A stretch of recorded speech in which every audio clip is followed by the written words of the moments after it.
Hello সবাইকে, আমি মৌসুমি চলে এসেছি একটা নতুন ভিডিও নিয়ে। সেদিন আমরা চলে গেছিলাম মানিকতলার একটা জমিদার বাড়িতে। আমাকে তো কিছু না বলেই সারপ্রাইজ দিতে এখানে নিয়ে এসেছিল। এখানে এসে তো আমি পুরো হারিয়ে গেছিলাম। এত সুন্দর লোকেশন, আমার তো মনে হচ্ছিল আমি ইতিহাসের কোনো মুহূর্তে দাঁড়িয়ে আছি।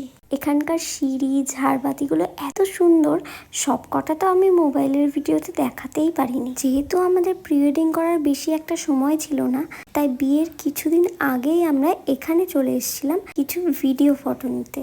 আর নো ডাউট খুব সুন্দর ভিডিও ফটো উঠেছে, সেগুলো খুব তাড়াতাড়ি আমি শেয়ার করতে চলেছি আমার ফেসবুক অ্যাকাউন্টে। আর তোমরা ইতিমধ্যে হয়তো বুঝতেও পেরে গেছো যে এই জায়গাটা কোথায়। এই বাড়িটায় প্রচুর ফিল্মের শ্যুট হয়েছে। তোমরা সাউথের শ্যাম সিংহ রায় বইটা তো নিশ্চয়ই দেখেছো, ওই বইটা কিন্তু এই বাড়িতেই শ্যুট হয়েছিল। তাছাড়াও কিন্তু প্রচুর অ্যাডের শ্যুটও এখানে প্রায়শই হয়। এবার বলো তোমাদের এই বাড়ির লোকেশনটা কেমন লাগলো, আর আমাকে কেমন লাগছে সেটা তো অবশ্যই কমেন্টে জানিও। আবার নেক্সট কোনো ব্লগে দেখা হবে। এখন পর্যন্ত টাটা।